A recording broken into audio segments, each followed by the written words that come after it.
In this series, we're going to continue our investigation into how to build a game similar to Bloodborne or Dark Souls using assets from Filebase on GameDev HQ. This is the third video in our series, and we're going to dive into finishing our terrain and environmental lighting in Unity 2018.3.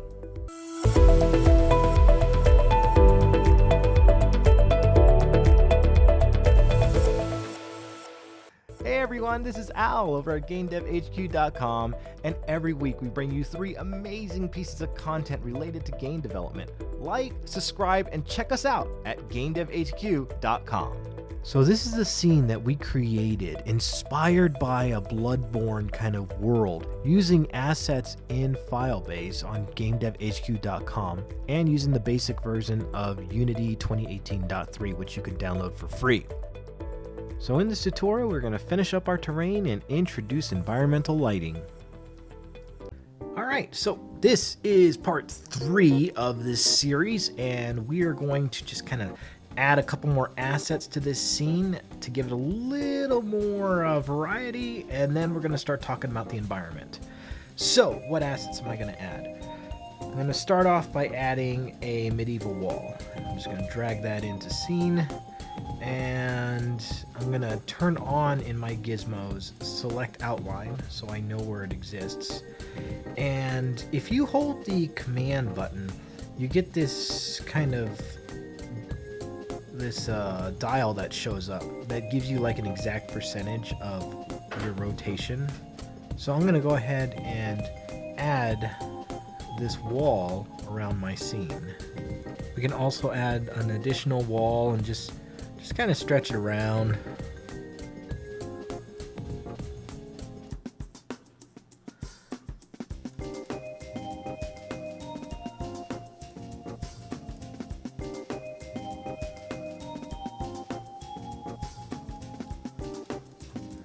I'm also going to go into the terrain, and in the raise and lower terrain, I'm going to pick something like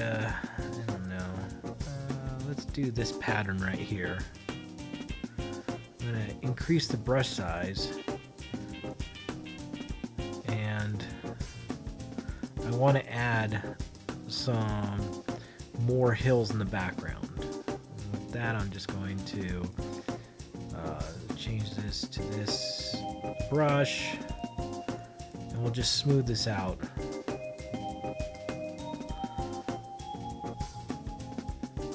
Visually now, from this perspective, you look up and here's what you kind of see, which looks good.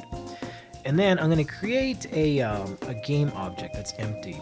I'm going to call these like a scene environment. And the reason why is I'm going to take all these walls, and what we want to do is we actually want to set these to static.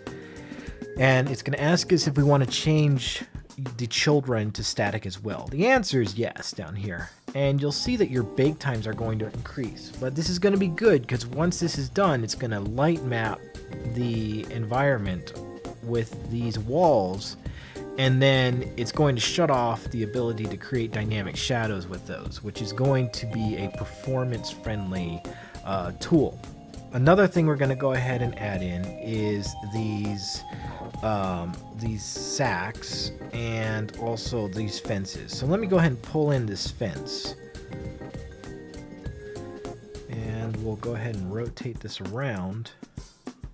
And I noticed a lot of these types of fences in Bloodborne and the Souls series where they're just used around to kind of keep the player in the environment, but it also, man, it looks really cool.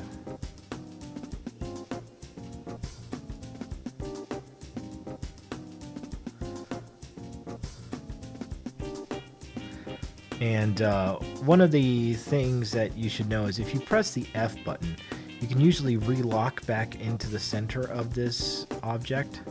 So it's kind of a good habit to get in, pressing the F button a lot.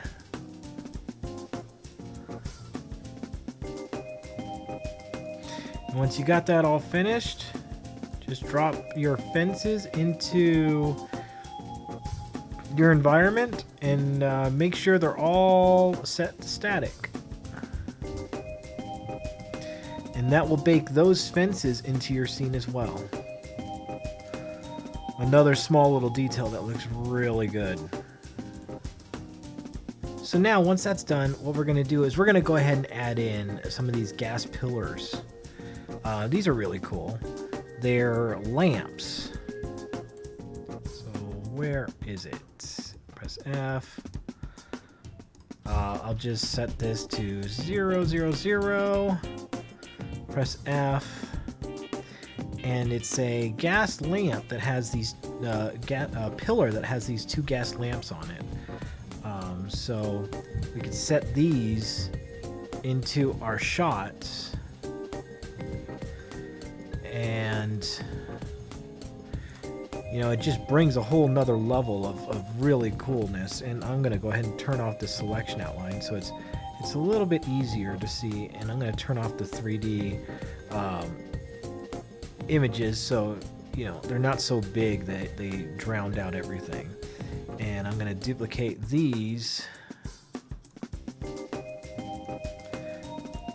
and I'm going to have these sitting throughout my shot.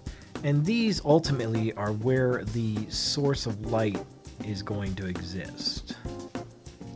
And then what I would also recommend is once you get those laid in, go back with your grass tool. Try to fill in the bottoms near the base of your lamps. Usually, just by doing that, it adds some additional immersion into your scene. Okay, and then we're also going to take these gas lamp pillars. We're going to drop these into environment. And we want to make sure we set everything in this to static. And this is going to take a little bit of time to bake, but it's going to knock and capture down all that that information and bake all that light data in. Finally, I think one of the last assets we're going to add is our old pile of sacks. So go ahead and drop that into your scene. We'll add it in, and then, you know, drop a couple down just to see what they look like first. Edit it. So 1, 1, 1, 1. How does that look? Looking good. Do a neutral gray. And we want to set this to vertex lit. And we may want to go darker with this. We're just going to hide those real quick. And then we can set a couple sacks around this world.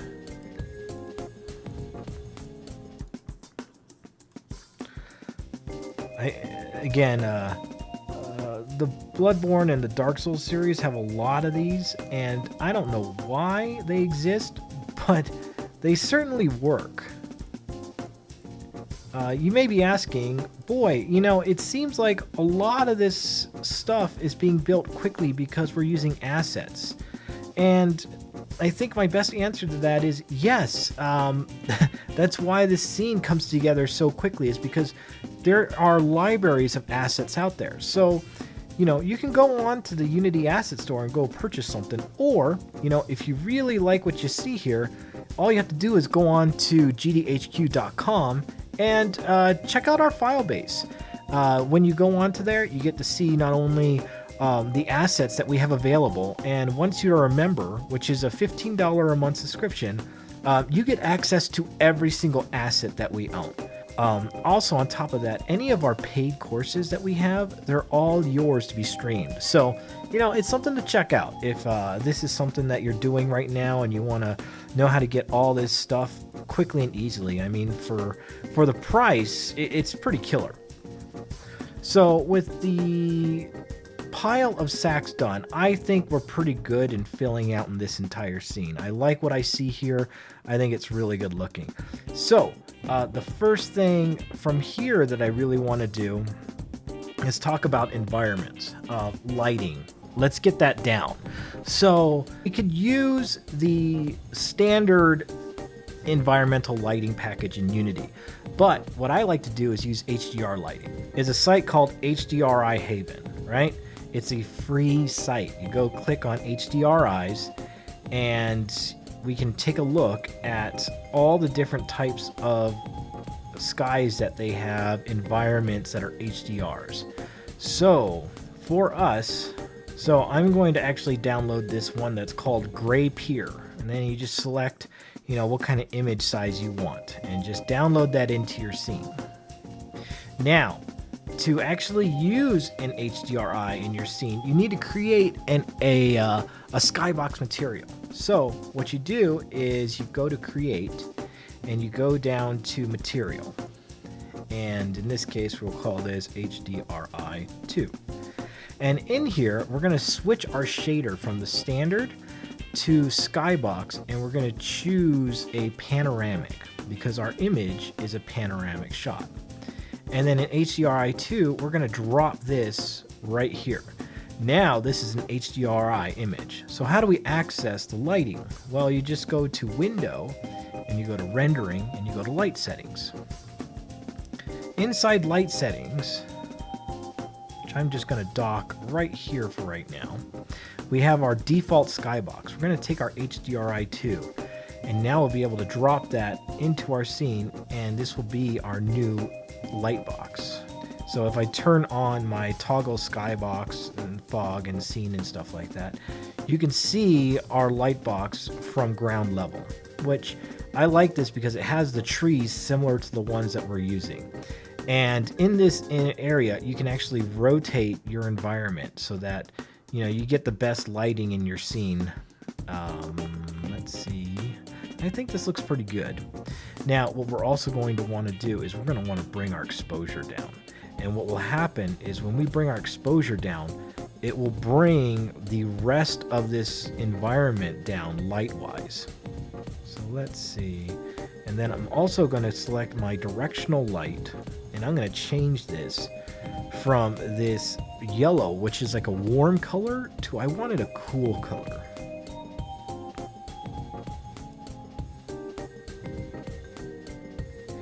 And we can bring this down to 0. It's really up to you, but I like capturing shadows. So I want to bring this low. Let's say 0.8. But in my HDR environment, I want to bring this exposure down to keep it fitting. And now when you do those things, the lights here are starting to now carry more illumination. So I'm sure if we set the exposure to 0 and our directional light to 0, most of this scene will be illuminated by these lights. But right now I'm going to try to keep maybe the intensity at 0.5, but I want the HDR lighting to carry some intensity as well. And that also makes sure that my environment, and you can see how like your environment changes with your exposure. It carries some of that exposure lighting into the scene. Now, let's talk a little bit more about what's happening here. So right now, it's going to be baking out this data. So you won't see what this really looks like in this scene until the data is done baking. So you kind of have to sit around and wait for a second. Now, the other thing I want to do is I want to go ahead and add a fog. And we can adjust the intensity of the fog.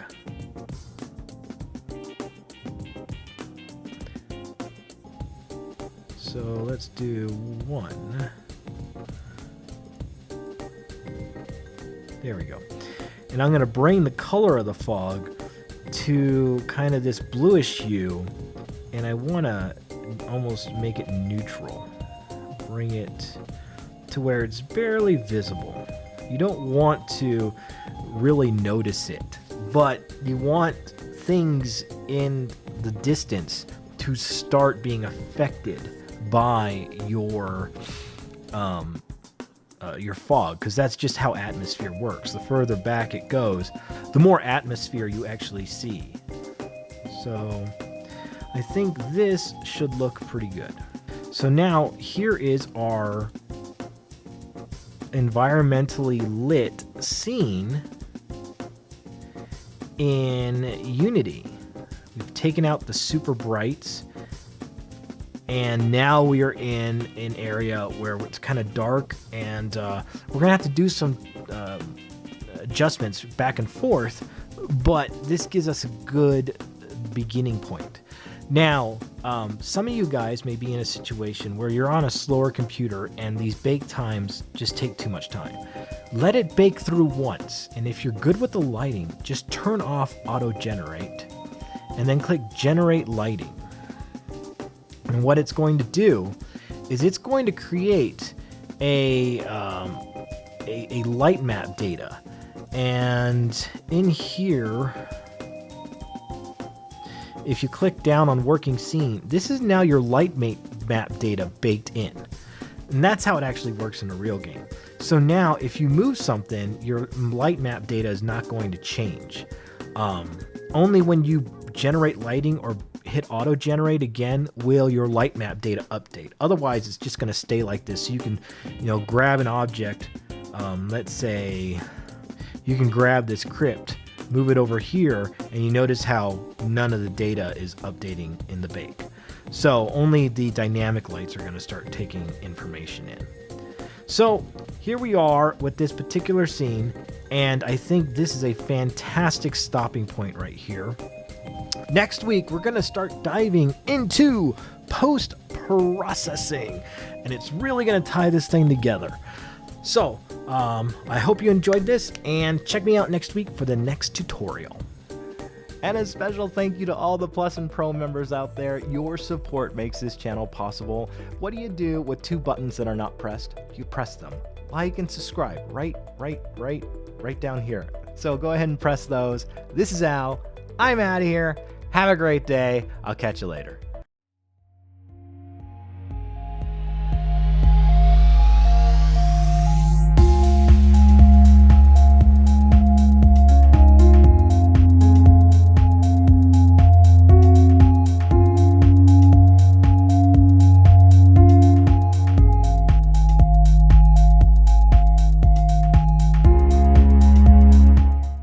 This is Al.